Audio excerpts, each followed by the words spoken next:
ഞാൻ എന്ന അഹന്തകളും മനുഷ്യർക്കിടയിൽ വൈരവും വിദ്വേഷവും വളർത്താൻ വെറുപ്പുണ്ടാക്കാനുള്ള പ്രവർത്തനങ്ങളും പരസ്പരമുള്ള കിടമത്സരങ്ങൾക്കും യാതൊരു കുറവുമില്ല.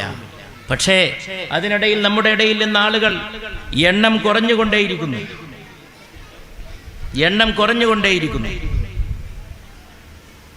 ഇന്നലെ രാവിലെ ഞാനൊരു വഴിക്ക് പോകുമ്പോൾ എൻ്റെ നാട്ടിലെ പ്രിയപ്പെട്ട എൻ്റെ സുഹൃത്ത്, അടുത്ത സഹോദരൻ വിളിച്ചോണ്ട് പറഞ്ഞു, അബൂട്ടിയാക്ക മരിച്ചിരിക്കുന്നു എന്ന്. എൻ്റെ മണ്ഡലത്തിലെ മുസ്ലിം ലീഗിൻ്റെ പ്രസിഡന്റായിരുന്ന അബൂ യൂസുഫ് കുരിക്കളെ കുറിച്ചാണ് ഈ പറയുന്നത്. കുറച്ച് നിമിഷ നേരത്തേക്ക് ഞാൻ സ്തംഭിച്ചു പോയി. അത്ര ഒരു പ്രായമായിട്ടില്ല, വളരെ സജീവമായിട്ട് പൊതുരംഗങ്ങളിലൊക്കെ ഇടപെട്ടിരുന്ന ആളാണ്. എന്ത് പറ്റിയെന്ന തോന്നലുണ്ടായി. ആർക്കറിയാം ആരുടെ കയ്യിലാണ് ജീവൻ?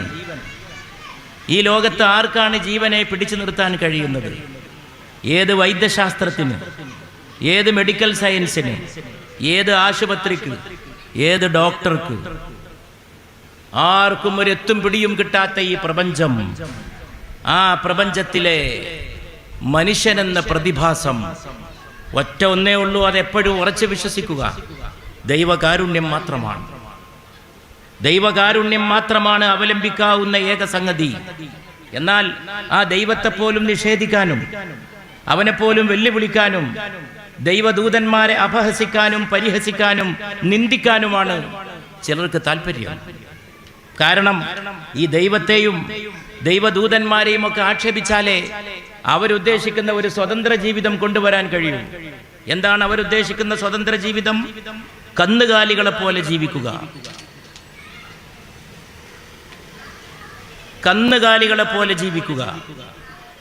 ദൈവമില്ല, ധാർമ്മിക ബോധം പാടില്ല, വിവാഹം പാടില്ല. വിവാഹത്തിന്റെ സ്ഥാനത്ത് ഒന്നിച്ച് ജീവിക്കുക. പുതിയ പേരാണ് ഒന്നിച്ച് ജീവിക്കുക. ഈ അടുത്ത കഴിഞ്ഞൊരു മാസക്കാലം പല കൊലപാതകങ്ങളും ഞാൻ പത്രത്തിൽ വായിച്ചു. ആണായ ഫ്രണ്ട് പെണ്ണായ ഫ്രണ്ടാണ്. ഭാര്യ ഭർത്താവ് എന്ന് പറയാൻ മടിക്കുന്ന പുത്തൻ പരിഷ്കാരക്കാർ, അവർ ഭാര്യ ഭർത്താക്കന്മാരിൽ വിശ്വസിക്കുന്നില്ല. ആൺ സുഹൃത്ത്, എൻ്റെ പെൺ സുഹൃത്ത്. നോക്കൂ, എന്നിട്ടോ 5 ഉം 10 കൊല്ലം ജീവിച്ച ഒന്നിച്ച്. ഇന്നലെ ഞാൻ പത്രത്തിൽ വായിച്ചു, ഇന്നലെ പെൺ സുഹൃത്തിനെ നിർദ്ദയം കുത്തിക്കൊന്നു. 10 കൊല്ലം ജീവിച്ചു, നോ മാരേജ്. വിവാഹമുണ്ടെങ്കിൽ അതിന് പവിത്രതയുണ്ട്. നന്നേ ചുരുങ്ങിയത് രജിസ്റ്ററിൽ പേരുണ്ട്, കോടതിയിൽ പോകാം, നാട്ടുകാർ കൂടിയിട്ടുണ്ട്, അവർ സാക്ഷ്യം വഹിച്ച ഒരു മംഗല്യ കർമ്മമാണ്.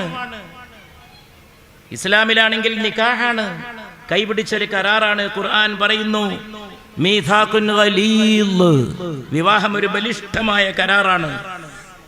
It is an agreement. ഒരു കരാറുമില്ല ആണും പെണ്ണും ഒന്നിച്ച് ജീവിച്ചാൽ. No agreement. ആരോടും ചോദിക്കാനില്ല. മാതാപിതാക്കൾ ഏതായാലും അറിഞ്ഞിരിക്കില്ല, അവരോട് പോയിട്ട് ചോദിക്കാൻ കഴിയില്ല. കുത്തിക്കൊന്നാ കൊന്നു.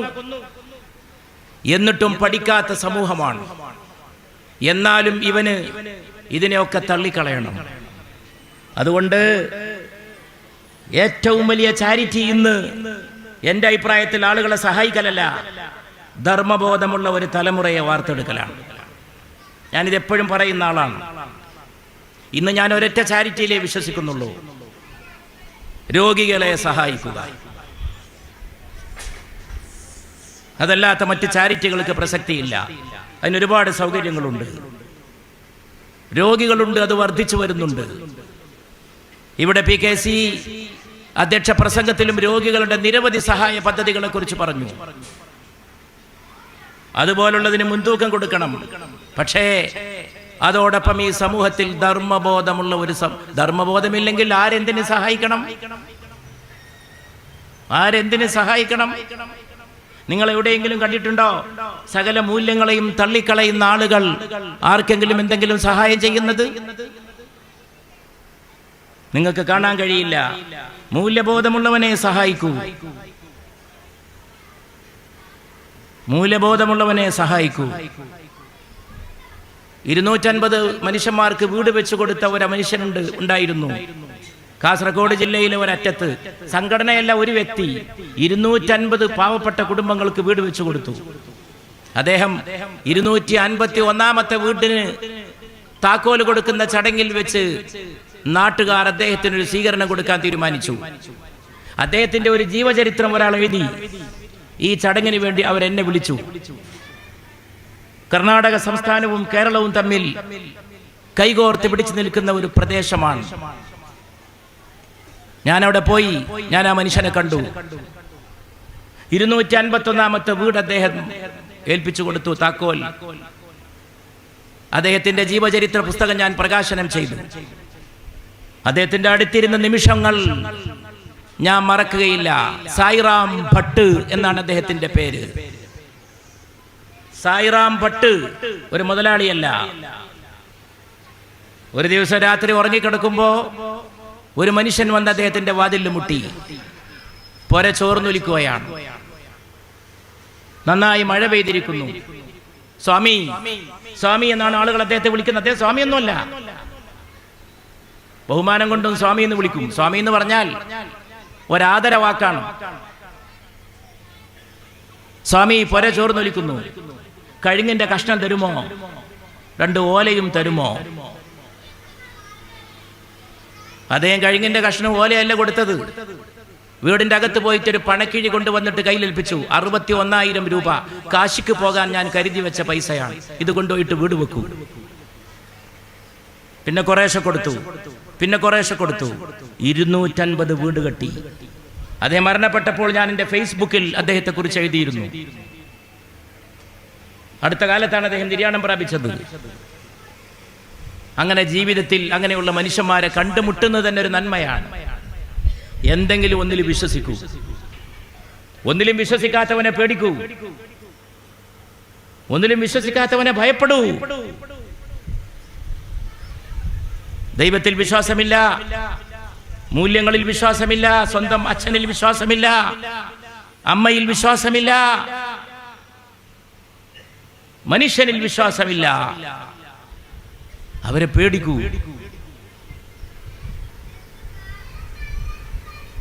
അതുകൊണ്ട് 50 കൊല്ലം മുമ്പ് രൂപീകരിക്കപ്പെട്ട ഈ സംഘടന, ഈ 50 കൊല്ലത്തിലിടക്ക് പല തവണ ഈ നാട്ടിൽ വന്ന ഒരാളാണ് ഞാൻ. ഈ കക്കൗ റിലീഫ് കമ്മിറ്റിയുടെ വേദിയിൽ ഒരുപാട് തവണ ഞാൻ സംസാരിച്ചിട്ടുണ്ട്. PKC പറയുന്നത് നിങ്ങളിവിടെ രാവിലെ പ്രസംഗിച്ചിട്ടുണ്ട്, ഉച്ചക്ക് പ്രസംഗിച്ചിട്ടുണ്ട്, രാത്രി പ്രസംഗിച്ചിട്ടുണ്ട് എന്നാണ്. ഞാൻ ഫറൂഖ് കോളേജിൽ നടന്നു വന്ന് പ്രസംഗിച്ചിട്ടുണ്ട് എന്ന് PKC എന്നോട് പറഞ്ഞു.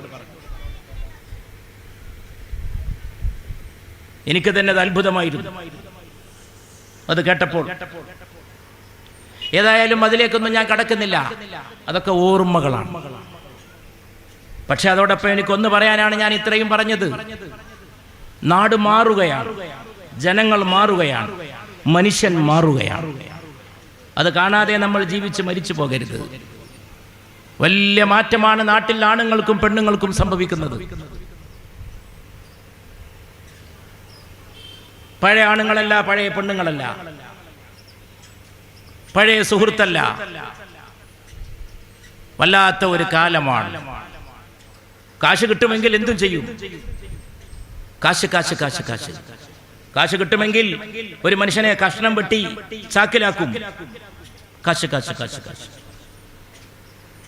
ഗുരു നിത്യ ചൈതന്യതയോടൊപ്പം ഞാൻ സഞ്ചരിച്ചിരുന്ന ഒരു കാലത്ത് ഒരിക്കൽ ഗുരു എന്നോട് പറഞ്ഞു, രസകരമായിട്ട് പറഞ്ഞു, പാതിരാ പുള്ളുകൾ പാട്ടുപാടുന്നു, മനുഷ്യൻ കാലത്തുണരുന്നില്ല. സുബഹിക്കുണരണമെന്നാണ് ഇസ്ലാം പഠിപ്പിക്കുന്നത്. യഥാർത്ഥ ഹിന്ദു ബ്രഹ്മമുഹൂർത്തത്തിൽ ഉണരും. ഇത് രണ്ടും അല്ലാത്ത ചില മനുഷ്യന്മാര്, ഒന്നിലും ഇല്ലാത്തവര്, ആടുമാടുകളെ പോലെ രാത്രി തോന്നിയ പോലെ കഴിഞ്ഞുകൂടി നേരം പുലർന്നിട്ടും കന്നുകാലികളെ പോലെ കിടക്കും. അത് പറഞ്ഞിട്ട് ഗുരു എന്നോട് പറഞ്ഞു, കാശ് കിട്ടുമെങ്കിൽ മനുഷ്യനും നേരത്തെ ഉണരും എന്ന്. പൈസ കിട്ടുമെന്ന് പറഞ്ഞാൽ നേരത്തെ ഉണരും. അതാണ് മനുഷ്യൻ. എന്നാൽ അന്ന് അങ്ങതായിരുന്നു സ്ഥിതിയെങ്കിൽ ഇന്ന് കുത്തും വെട്ടും എന്തും ചെയ്യും. 10 ഉറുപ്പ്യ കിട്ടുമെങ്കിൽ സ്വന്തം സുഹൃത്തിനെ ഒറ്റുകൊടുക്കും. അതിനാണ് മാറ്റമുണ്ടാക്കാൻ ശ്രമിക്കേണ്ടത്. ഓരോ ഗ്രാമത്തിലും സംഘടനകൾ ഉണ്ടാവണം. മനുഷ്യത്വത്തെ കാക്കുന്ന സംഘടനാ സംവിധാനങ്ങൾ. എല്ലാ മതസ്ഥരും ബഹുമാനപ്പെട്ട തങ്ങൾ പറഞ്ഞ പോലെ കൈകോർത്ത് പിടിക്കണം, നന്മയ്ക്ക് വേണ്ടി തിന്മയ്ക്കെതിരെ. ഇന്ന് ഏറ്റവും വലിയ ചാരിറ്റി എന്തെന്ന് എന്നോട് ചോദിക്കൂ, ഞാൻ പറയും ഒരു മയക്കുമരുന്ന് അഡിക്റ്റിനെ രക്ഷപ്പെടുത്തൂ. മയക്കുമരുന്നുകാരന്റെ ഉള്ളം കയ്യിലാണ് കേരളം. പേടിച്ചിട്ടേ പുറത്തിറങ്ങാൻ പറ്റൂ. ആരോടും തർക്കിക്കാൻ പോകരുത് റോട്ടുമ്മേ. ചിലപ്പോൾ അവൻ നിങ്ങളെ കൊന്നു ഒരു ഒറ്റയടിക്ക്. അവൻ മയക്കുമരുന്നാണോ എന്ന് പറയാൻ കഴിയില്ല. റോട്ടിലൊന്ന് വെച്ച് ആരോടും തർക്കിക്കരുത്. മഞ്ചേരി മുനിസിപ്പാലിറ്റിയിൽ അംഗമായിരുന്ന എൻ്റെ ഒരു സുഹൃത്ത് വണ്ടി എന്തിനാണ് ഇവിടെ നിർത്തിയതെന്ന് ചോദിച്ചേ ഉള്ളൂ. മുനിസിപ്പൽ കൗൺസിലറാണ്. ഒരു പാറക്കല്ല് കൊണ്ടുവന്നിട്ട് ആ ചോദ്യം കേട്ടവൻ ഒരു ഒറ്റ ഇടിയാണ്, അവിടെ വെച്ച് മരിച്ചു. അവൻ ഡ്രഗ് അഡിക്റ്റ് ആയിരുന്നു, മയക്കുമരുന്നിന് അഡിക്റ്റ് ആയിരുന്നു ആ കൊന്നവൻ. വന്ദന എന്ന ഡോക്ടർ പെൺകുട്ടിയെ ഒരുത്തൻ കത്രിക കൊണ്ട് കുത്തിക്കൊന്നു. അവൾ ഉപയോഗിക്കുന്ന കത്രിക കൊണ്ടാണ് അവളെ കുത്തിയത്. പാവം കുട്ടി. അവൾ കുത്തിക്കൊന്ന് മരണപ്പെട്ട ശേഷം അവളുടെ MBBSന്റെ റിസൾട്ട് വന്നിരിക്കുന്നു ഒരു മാസം മുമ്പ്. ഈ കേരളം ഇതൊക്കെയാണ് ചർച്ച ചെയ്യേണ്ടത്. കുത്തിക്കൊന്നവൻ മാഷാണ്, അതും കേരളം ചർച്ച ചെയ്യണം. കുട്ടികളെ മാത്രം നന്നാക്കിയാൽ പോരാ, മാഷന്മാരെ നന്നാക്കണം. അയാൾ മയക്കുമരുന്ന് അഡിക്റ്റാണ്. മാഷന്മാരെന്തോ ദിവ്യന്മാരല്ല. അത് പണ്ട്. അയാൾ മയക്കുമരുന്ന് അഡിക്റ്റാണ്. ഒരു പാവം ഡോക്ടർ പെൺകുട്ടി, അവൾ ഹൗസ് സർജൻസി കഴിഞ്ഞിട്ടേ ഉള്ളൂ, കുത്തിക്കൊന്നു, ഫിനിഷ് ചെയ്തു. അമ്മയ്ക്കും അച്ഛനും മോളെ നഷ്ടപ്പെട്ടു. കഴിഞ്ഞ ദിവസം ഒരു പാവപ്പെട്ട പെൺകുട്ടിയെയും കൊണ്ട് ഒരുത്തൻ ഇറങ്ങി പുറപ്പെട്ടു. അവൾക്ക് മിഠായി വാങ്ങിക്കൊടുത്തു. ഉപയോഗിച്ച് ജീവച്ഛവമാക്കി. ആ പൈതലിനെ അവൻ നിലത്തിട്ട് ചവിട്ട് ഞെരിച്ചു കൊന്നു. ഞാനിപ്പോ പറയാറുള്ളത് ഇതൊക്കെ ശൈത്താനാണ്. ശൈത്താൻ നാട്ടിലിറങ്ങിയിരിക്കുകയാണ്. ഞാനങ്ങനെ വിശ്വസിക്കുന്ന ഒരാളാണ്. പരിശുദ്ധ റസൂൽ സല്ലല്ലാഹു അലൈഹി വസല്ലം നിരന്തരം താക്കീത് ചെയ്തത് പിശാചിനെ കുറിച്ചാണ്.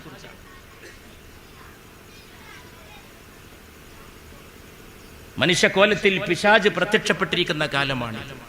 ഞാൻ പിശാച് എന്നുകൊണ്ട് ഉദ്ദേശിക്കുന്നത് എല്ലാ വിഭാഗക്കാർക്കും അംഗീകരിക്കുന്ന ഒരു സംഗതിയാണ് ഞാൻ പറയുന്നത്. ഹിന്ദുക്കൾ വിശ്വസിക്കുന്നു ചെകുത്താൻ, ക്രിസ്ത്യാനികൾ വിശ്വസിക്കുന്നു സാറ്റാൻ, മുസ്ലിങ്ങൾ വിശ്വസിക്കുന്നു ശൈത്താൻ. ഭാഷയ്ക്ക് വ്യത്യാസം ഉണ്ടെങ്കിലും വാക്ക് ഏകദേശം ഒരുപോലെയാണ്. മൂപ്പരെ പേര് എല്ലാ ഭാഷയിലും ഒരുപോലെയാണ്. ശൈത്താൻ, ചെകുത്താൻ, സാറ്റാൻ.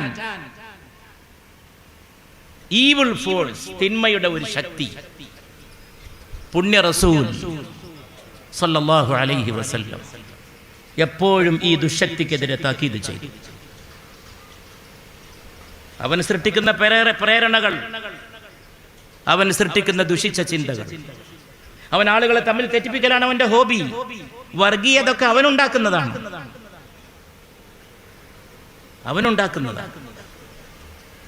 നല്ല മനുഷ്യന്മാർക്കിടയിൽ വർഗീയത ഉണ്ടാവില്ല.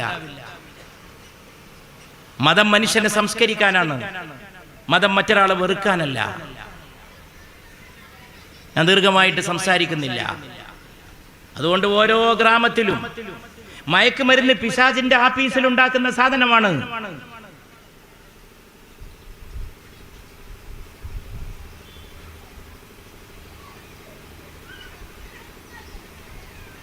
അതിനഡിക്റ്റായവനും പിശാചിനെ പോലെ പ്രവർത്തിക്കും. അവനെ നോക്കിയാൽ തന്നെ പിശാചിന്റെ ലക്ഷണങ്ങൾ കാണും. നിങ്ങൾക്ക് മനസ്സിലാക്കാനും കൂടി കഴിയില്ല. അടുത്ത കാലത്ത് കേരളത്തിൽ ഒരു കൊലപാതകം ഉണ്ടായി.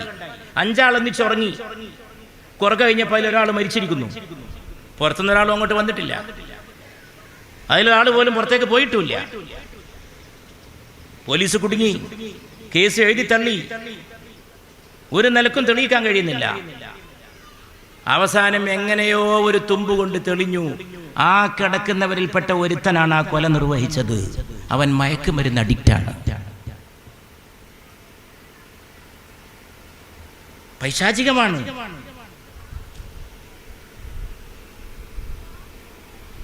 ആ പൈശാചികമായ പ്രവൃത്തികളാണ്. അതാണ് ഈ ലോകം.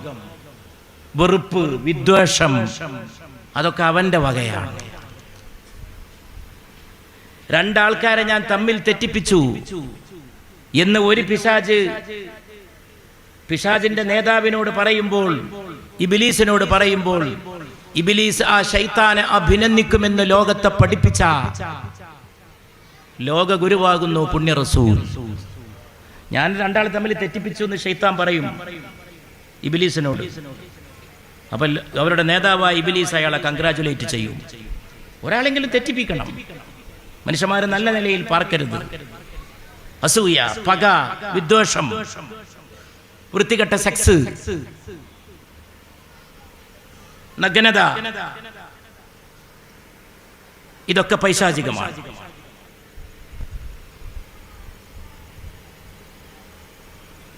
അങ്ങനെയുള്ളതിനൊക്കെ ഇന്ന് ഊട്ടി വളർത്തുകയാണ്. അതിനെ വളർത്താനുള്ള ഏർപ്പാടുകളാണ്. നിങ്ങളൊക്കെ കുട്ടികൾക്ക് വിദ്യാഭ്യാസം കൊടുക്കാൻ വേണ്ടി മദ്രസകളും സ്കൂളുകളും കെട്ടിപ്പൊടുക്കുന്നു. നിങ്ങൾ അറിയാത്തൊരു വിദ്യാഭ്യാസം അവർ സ്വീകരിച്ചുകൊണ്ടിരിക്കുന്നുണ്ട്. അതവരുടെ കയ്യിലുള്ള മൊബൈലിൽ നിന്നാണ്.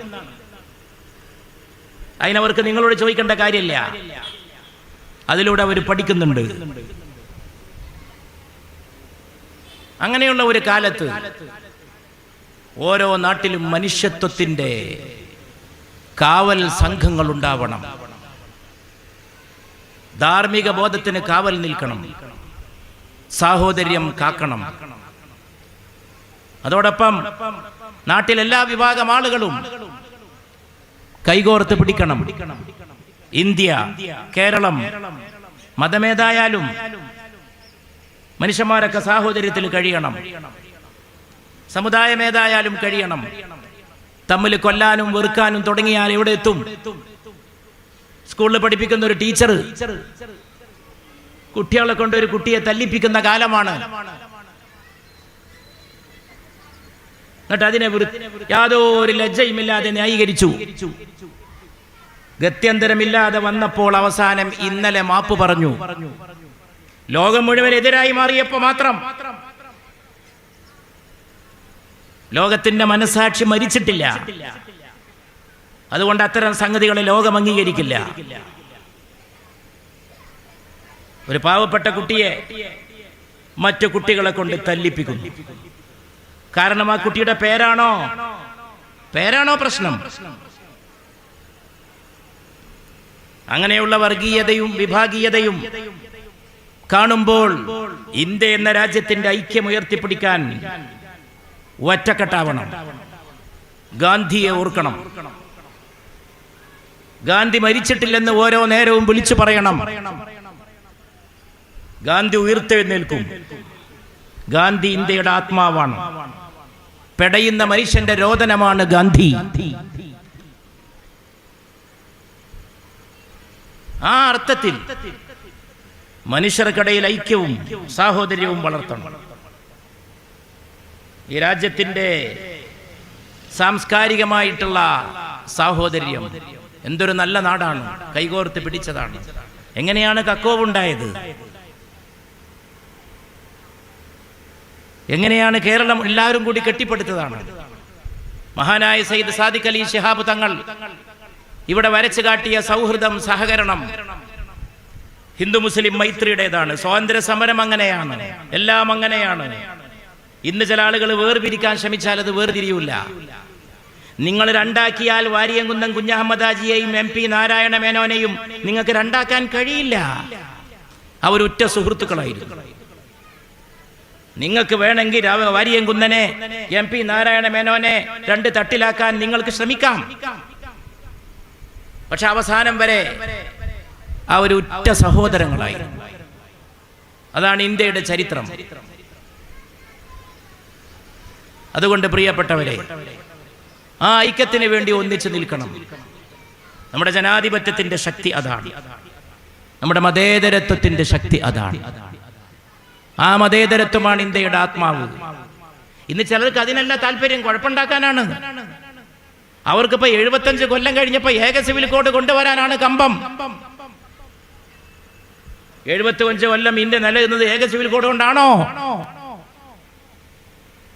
ഇന്ത്യ ചന്ദ്രയാനിൽ കാലുകുത്തി, ഇന്ത്യ മറ്റു പലയിടത്തും എത്തി.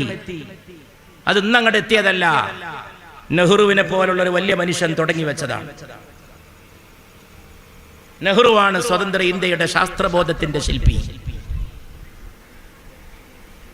അങ്ങനെയുള്ള ഇന്ത്യ പുരോഗതിയിലേക്ക് വളരുകയാണ്. അന്നെന്തേ ഈ 75 കൊല്ലം ആർക്കും തോന്നാത്ത ഏക സിവിൽ കോഡ്? എന്താ ഈ ഏക സിവിൽ കോഡ്? ഓരോ പ്രത്യേക സമുദായങ്ങൾക്കും മതങ്ങൾക്കും സ്വന്തമായ വിശ്വാസ പ്രമാണങ്ങൾ അനുവദിക്കില്ല പോൽ, എല്ലാവരും ഒന്നാകണം പോൽ, ഒറ്റ നിയമമാകണം പോൽ. അമ്മാതിലുള്ള ബുൾഡോസർ മനസ്ഥിതിയെ മതേതര ഇന്ത്യ ചെറുത്ത് തോൽപ്പിക്കും. അതിനെ ഇന്ത്യ അനുവദിക്കില്ല. ഇന്ത്യയുടെ ആത്മാവ് അനുവദിക്കില്ല. ഇന്ത്യൻ മതേതരത്വം അനുവദിക്കില്ല. ഇപ്പൊ ഏക സിവിൽ കോഡ് വർത്തമാനം അധികം കേൾക്കാനില്ല. എന്താ കാരണം?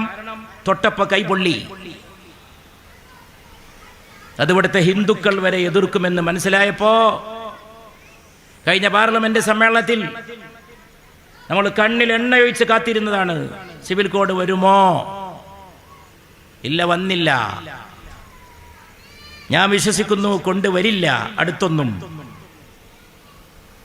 എന്തുകൊണ്ട്? ഇന്ത്യയിലെ ഭൂരിപക്ഷ ഹൈന്ദവ സമൂഹം പോലും അത് അംഗീകരിക്കില്ല. ഇന്ത്യ വൈവിധ്യമാണ്, ഇന്ത്യ പലതാണ്, ഇന്ത്യ പലതിൻ്റെ സൗന്ദര്യമാണ്. ഇന്ത്യ ഒരു സംഘഗാനമാണ്. ഹാർമോണിയം, സിറ്റാർ, ഗിറ്റാർ, സരോദ്, തബല ഒക്കെ ചേർന്ന് മീട്ടുന്ന പാട്ടാണ് ഇന്ത്യ. ഒറ്റൊന്നെന്ന് മാത്രം പറയാൻ ഇന്ത്യയിൽ കഴിയില്ല. ഇന്ത്യ പലത് ചേർത്ത ഒരു പൂങ്കാവനമാണ്. ഇന്ത്യയിലെ എല്ലാ ജനങ്ങളും അങ്ങനെയാണ് ഇന്ത്യയെ കാണുന്നത്. എന്നാലും പിന്നെ എന്തിനാ ഇതൊക്കെ പറയണത്? ഒരു കുഴപ്പമുണ്ടാക്കാൻ, ഒരു വിവാദം ഉണ്ടാക്കാൻ, ഒരു ഒച്ചപ്പാടുണ്ടാക്കാൻ.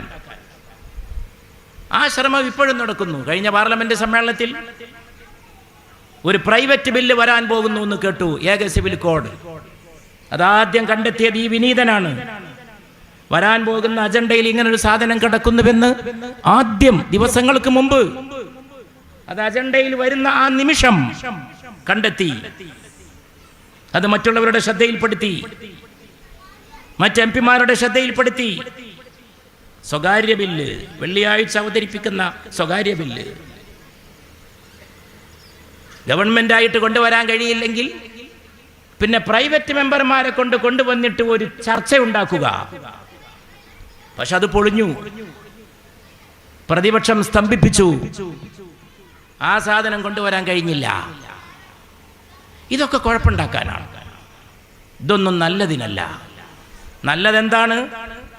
സഹകരിക്കുക, കൈകോർത്ത് പിടിക്കുക, മൈത്രിയാണ്, സാഹോദര്യമാണ്, ഒന്നിച്ചു നിൽക്കുക. ഗാന്ധിയാണ്, മൗലാന അബുൽ കലാം ആസാദാണ്, അംബേദ്കറാണ്, ഇസ്മായിൽ സാഹിബാണ്. അവരൊക്കെ കാട്ടിയ സൗഹൃദത്തിന്റെ മാർഗമാണ്. എല്ലാവരും കൈകോർത്ത് പിടിച്ചു പോകലാണ്.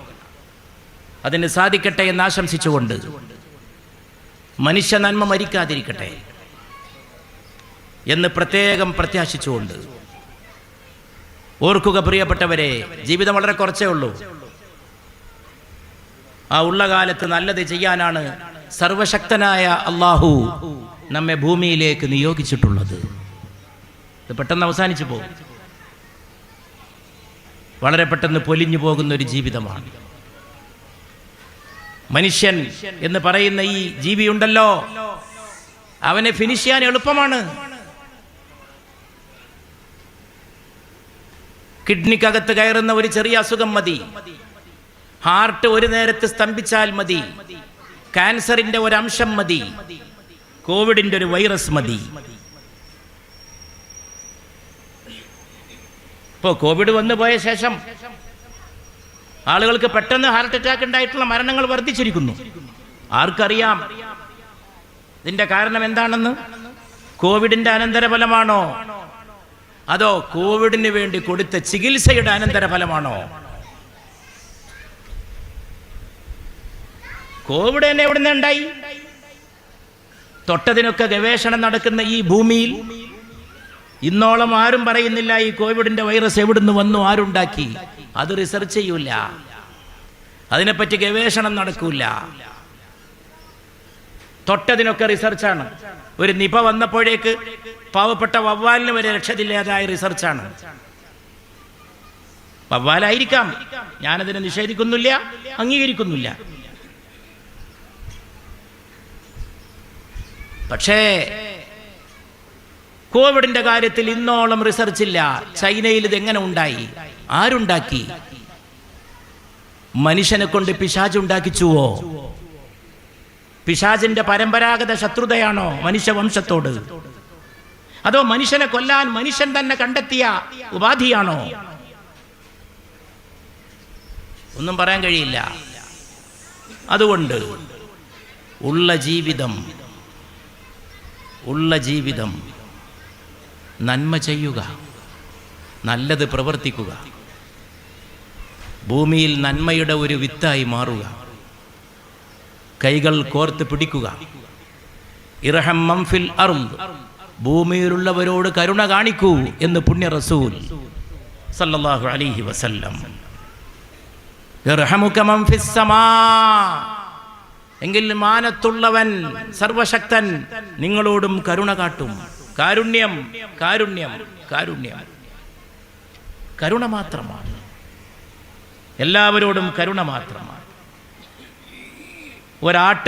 ആടിനെ അറുക്കാൻ പോകുമ്പോൾ അതിൻ്റെ തല തൻ്റെ കാലുകൾക്കിടയിലേക്ക് ചേർത്ത് പിടിച്ച് അതിൻ്റെ കഴുത്ത് ഇറുക്കി പിടിച്ച് അതിനെ അറക്കാൻ പോകുന്ന ഒരാളെ കണ്ടപ്പോൾ പുണ്യ റസൂൽ ചോദിക്കുന്നുണ്ട്, നീ മിണ്ടാപ്രാണിയെ 2 വട്ടം അറുക്കുകയാണോ? അതിനെ നീ 2 വട്ടം കൊല്ലുകയാണോ? നീ അതിൻ്റെ തല നിന്റെ കാലുകൾക്കിടയിലേക്ക് ഇറുക്കി വെച്ചപ്പോ ദയനീയമായിട്ട് അറക്കുന്നവനെ ആ ആട്ടിൻകുട്ടി നോക്കുന്നത് പരിശുദ്ധ നബി കാണുകയാണ് സല്ലല്ലാഹു അലൈഹി വസല്ലം. ഇതാണ് ധർമ്മം, ഇതാണ് കരുണ. ഏത് കാര്യത്തിലും മുറുകെ പിടിക്കേണ്ടത് ഒരു കാരുണ്യമാണ്. ഒരു ദയയുമില്ലാതെ പെരുമാറുന്ന ലോകത്ത് മനുഷ്യർ വർദ്ധിക്കുന്ന ഒരു കാലത്ത് ഇത് പാഠമായിരിക്കട്ടെ. അതുകൊണ്ട് എല്ലാ ഗ്രാമങ്ങളിലും ജനങ്ങളെ വിളിച്ചു വരുത്തൂ, അവർക്ക് പഠന ക്ലാസുകൾ കൊടുക്കൂ, മയക്കുമരുന്ന് അഡിക്റ്റുകളെ ചികിത്സിക്കൂ. കൂടുതൽ ആളുകളെ മയക്കുമരുന്നിലേക്ക് പോകാതിരിക്കാൻ ഗ്രാമങ്ങൾക്ക് വേലി കെട്ടൂ. ഗ്രാമങ്ങൾക്ക് വേലി കെട്ടൂ, മഹല്ലുകൾക്ക് വേലി കെട്ടൂ. നിങ്ങളുടെ ചെറുപ്പക്കാരെ പിടിച്ചു നിർത്തൂ. മനുഷ്യൻ പിശാചായി മാറാതിരിക്കാൻ അവന്റെ അകത്ത് ധർമ്മബോധം എന്നും എന്നും അങ്കുരിപ്പിക്കൂ. ഇതാണ് ഇന്ന് നടക്കേണ്ട ഏറ്റവും വലിയ ധാർമ്മിക പ്രവർത്തനം, മാനുഷിക പ്രവർത്തനം. കക്കോവ് മുസ്ലിം റിലീഫ് കമ്മിറ്റിയുടെ അതുപോലുള്ള സംഘടനകളുടെ പ്രവർത്തനങ്ങൾ, ഇതുപോലുള്ള മഹത്തായ കാര്യങ്ങൾക്ക് കൊടുക്കുന്ന പ്രാധാന്യം വളരെ വലുതാണ്. ഞാനിതിനു വേണ്ടി മുൻകാലത്ത് പ്രവർത്തിച്ചവരെ ഓർക്കുന്നു. അള്ളാഹു അവർക്ക് മഗ്ഫിറത്ത് ചെയ്യട്ടെ. ഇതിന് വഴികാട്ടിയവർ, ഇതിന് സഹായിച്ചവർ, മരണപ്പെട്ടു പോയവർ, അരനൂറ്റാണ്ട് കാലത്തിനിടയിൽ വിട പറഞ്ഞു പോയവർ, അതിനു മുമ്പുള്ളവർ, മുമ്പേ നടന്നവർ മഹാന്മാരാണ്. നമ്മൾ പിമ്പേ നടക്കുന്നവരാണ്. ഇന്നത്തെ സൗകര്യമില്ലാത്ത കാലത്ത് കഴിയുന്ന ഒരുപക്ഷെ അവർ ഭാഗ്യവാന്മാരാണെന്ന് ഞാൻ പറയും. കാരണം മുമ്പ് ജീവിച്ചു പോയവർ പുതിയതൊന്നും കാണേണ്ടി വന്നില്ല. ഇന്ന് ജീവിക്കുന്ന കുട്ടികൾ പഴയതും കാണേണ്ടി വന്നില്ല. നമ്മൾ രണ്ടും കാണാൻ വിധിക്കപ്പെട്ടവരാണ്. നമ്മൾ പഴയത് കണ്ടു, പുതിയതും കാണുന്നു. അങ്ങനെ രണ്ടിൻ്റെയും ഇടയിൽപ്പെട്ടവരാണ് നമ്മൾ. നമ്മൾ കൂടുതൽ മൂല്യങ്ങൾക്ക് കാവൽ നിൽക്കേണ്ടവരാണ്. അതിന് സാധിക്കട്ടെ എന്ന് ആശംസിച്ചുകൊണ്ട് കൂടുതൽ ഇവിടെ പറയാൻ നമ്മുടെ ബഹുമാനപ്പെട്ട നേതാക്കന്മാർ, നമ്മുടെ പ്രിയപ്പെട്ട MLA TB ഇബ്രാഹിം സാഹിബ് മുതൽ നമ്മുടെ ബഹുമാനപ്പെട്ട നമ്മുടെ ജനനേതാവ് ജബ്ബാറാജി സാഹിബ് മുതൽ വേദിയിലുള്ള അടുത്ത കാലത്ത് ഇവിടെ ജനപ്രതിനിധികളുണ്ട്, സഹോദരന്മാരുണ്ട്, സഹോദരിമാരുണ്ട്, പഞ്ചായത്ത് പ്രസിഡന്റ് ഉണ്ട്. അധ്യാപകരുണ്ട്. കക്കോവ് നാട് പണ്ട് തന്നെ അധ്യാപകരുടെ നാടാണ്. അതിനൊരു പ്രധാനപ്പെട്ട കാരണം പരിസരത്തുള്ള ഫറൂഖ് കോളേജാണ്.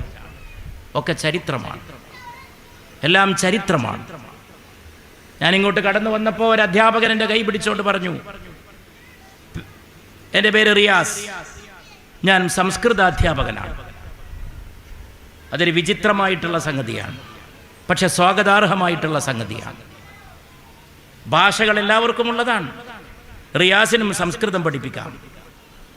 ഖലീൽ ജിബ്രാൻ ഒരു മുസ്ലിം അല്ല, ക്രിസ്ത്യാനിയാണ്. ഒന്നാം തരം അറബി സാഹിത്യകാരനാണ്. ഖലീൽ ജിബ്രാൻ പേര് കാട്ടാത്തൊന്നും മുസ്ലിമാണോ എന്ന് അല്ല, അദ്ദേഹത്തിൻ്റെ മാതൃഭാഷ അറബിയാണ്. നമ്മുടെ മനുഷ്യകുലത്തിൻ്റെ സ്വഭാവം അതാണ്. ലോകം അങ്ങനെയാണ്. എല്ലാ വിഭാഗത്തിൽപ്പെട്ടവർക്ക് ചേർത്ത് പിടിക്കാം. അങ്ങനെ മുൻകാല പണ്ഡിതന്മാർ, ഉസ്താദുമാർ, അവരൊക്കെ നേതൃത്വം കൊടുത്താണ് ഇതിങ്ങനെ ഉണ്ടായത്. ഓത്തുപള്ളികൾ. ഞാൻ ഈ അടുത്ത കാലത്ത് 100ാം വാർഷികം ആഘോഷിക്കുന്ന പല സ്കൂളുകളിലും പോയി. ഒക്കെ 100ാം വാർഷികമാണ്. തുടങ്ങിയതൊക്കെ ഓത്തുപള്ളിയായിട്ടാണ്. അപ്പോൾ ഓത്തുപള്ളി നിസ്സാരമാണോ? ഇന്ന് 100ാം വാർഷികം നടത്തുന്ന സ്കൂളിൻ്റെ തുടക്കം ഒരു ഓത്തുപള്ളിയാണ്. പഴയ ചരിത്രമാണ്. ആ പഴയ ചരിത്രങ്ങളൊന്നും മറക്കരുത്. പഴയവരൊന്നും മോശക്കാരല്ല. വാര്യകുന്നത്ത് കുഞ്ഞഹമ്മദാജിയുടെ ഭാര്യ ഇംഗ്ലീഷുകാർക്ക് കത്തയച്ചത് ഇംഗ്ലീഷിലാണ്. 100 കൊല്ലം മുമ്പ് ഇംഗ്ലീഷിൽ അവർ കത്തയച്ചു ബ്രിട്ടീഷുകാർക്ക്, ഭർത്താവിനെതിരെ നടക്കുന്ന അനീതിയെ ചോദ്യം ചെയ്യാൻ. അപ്പൊ സ്ത്രീ അന്നെവിടെ ഇന്നെവിടെ എന്നൊക്കെ നമ്മൾ ചിന്തിക്കണം. അതുകൊണ്ട് പഴയകാലം മോശമല്ല, പണ്ടുള്ളവർ മോശക്കാരുമല്ല. പഴയവർ മുമ്പേ നടന്നവരാണ്, അവരുടെ പിന്നാലെ നടക്കുന്നവരാണ് നമ്മൾ. പഴയതൊക്കെ നല്ലതാണെന്ന് ഞാൻ പറയില്ല. പഴയതിൽ ഗുണവുമുണ്ട്, ദോഷവുമുണ്ട്. പക്ഷേ പഴയ നന്മകളെ നിലനിർത്തണം. സ്നേഹം, ആതിഥ്യം, പരിഗണന, കാരുണ്യം, വയസ്സിന് മൂത്തവരെ ബഹുമാനിക്കല്, ഇതൊക്കെ പണ്ടത്തതാണ്. മാതാവ്, പിതാവ് പണ്ടത്തതാണ്, എന്നത്തതുമാണ്. അതിനെയൊക്കെ തള്ളിക്കളഞ്ഞ് ഒന്നുമില്ലാത്ത ഒരു കാലം സൃഷ്ടിക്കാനുള്ള ശ്രമം ആപൽക്കരമാണെന്ന് മാത്രം പറഞ്ഞുകൊണ്ട്, നമ്മുടെ നാട്ടിൽ എല്ലാ മതങ്ങളിലും ഒരു മതത്തിലും പെടാത്തവരുമുണ്ടെങ്കിലും അവരൊക്കെ ചേർന്നുകൊണ്ട് സാംസ്കാരികമായ നിധികൾക്ക് വേണ്ടി കാവൽ നിൽക്കുന്ന നല്ല അന്തരീക്ഷം ഉണ്ടാകണം എന്ന് ആശിച്ചുകൊണ്ടും ആശംസിച്ചുകൊണ്ടും എൻ്റെ വാക്കുകൾ ശ്രദ്ധയോടെ കേട്ട ഈ ബഹുമാനപ്പെട്ട സദസ്സിന് എൻ്റെ നന്ദി അറിയിച്ചുകൊണ്ടും 50 കൊല്ലം പൂർത്തിയാകുന്ന ഈ സംഘടനയുടെ ഈ സമ്മേളനത്തിൽ വരാൻ സാധിച്ചതിൽ ഞാനും കൂടി ഭാഗമായിട്ടുള്ള എന്ന് തന്നെ ഞാൻ വിശ്വസിക്കട്ടെ. 50 കൊല്ലത്തിനിടയിൽ പല തവണ ഇവിടെ വന്നു പോയപ്പോൾ ഞാനും അറിഞ്ഞോ അറിയാതെയോ ഇതിൻ്റെ ഒരംശമായി. എന്നെ പോലെ എത്രയോ പേർ ജീവിച്ചിരിക്കുന്നവരും മരണപ്പെട്ടു പോയവർക്ക് അല്ലാഹു മഗ്ഫിറത്ത് നൽകട്ടെ എന്ന് പ്രാർത്ഥിച്ചുകൊണ്ടും നമുക്ക് ദീർഘായുസ്സുണ്ടാവട്ടെ. ഈ സദസ്സിൽ പങ്കെടുത്തവർക്കൊക്കെ നന്മ നിറഞ്ഞ ദീർഘായുസ്സുണ്ടാവട്ടെ. നല്ലത് ചെയ്യാൻ, നന്മ പ്രവർത്തിക്കാൻ നമുക്ക് ദീർഘമായിട്ട് ജീവിക്കാൻ സാധിക്കട്ടെ. ഒരാളെയെങ്കിലും തല്ലാനല്ല, ഒരാളെയെങ്കിലും തലോടാൻ, ഒരാളെയെങ്കിലും കുറ്റം പറയാനല്ല, ഒരാൾക്കെങ്കിലും ഒരു വാക്കുകൊണ്ട് സാന്ത്വനം പകരാൻ. ഒരു മരണ വീട്ടിൽ ചെന്നിട്ട് മരിച്ച മനുഷ്യൻ്റെ മക്കളെ ഒന്ന് ആശ്വസിപ്പിക്കാൻ. നിങ്ങൾ രോഗിയെ സന്ദർശിക്കുകയാണെങ്കിൽ അടുത്ത കാലത്ത് ഞാൻ കണ്ട ഒരു നബി വചനമാണ് സല്ലല്ലാഹു അലൈഹി വസല്ലം. ഞെട്ടിപ്പോയി. പുണ്യ നബി പറയുകയാണ്, നിങ്ങൾ ആ മനുഷ്യൻ്റെ ദീർഘായുസ്സിന് വേണ്ടി പ്രാർത്ഥിക്കണം. അതിനുള്ള കാരണമാണ് ഞെട്ടലുണ്ടാക്കിയത്. അയാൾ ജീവിച്ചിരിക്കണം. എന്തിനു വേണ്ടി? ഒന്ന്, ദൈവികമായ കാര്യങ്ങളുടെ ഒരു എതിരാളിയെ നേരിടാൻ അയാൾ ജീവിച്ചിരിക്കണം. ദൈവത്തിൻ്റെ ഒരു ശത്രുവിനെ നേരിടാൻ. ദൈവത്തിൻ്റെ ശത്രു എന്ന് പറഞ്ഞാൽ ധർമ്മത്തിൻ്റെ ശത്രു. 2, ഒരു ജനാസ കർമ്മത്തിൽ പങ്കെടുക്കാൻ അയാൾ ബാക്കിയാകണം. ഒരാൾ ബാക്കിയാകണമെന്ന് റസൂലുള്ള പറയണത്. വേറൊരാള് മരിച്ചെടുത്ത് പോകാനാണ്. സല്ലല്ലാഹു അലൈഹി വസല്ലം.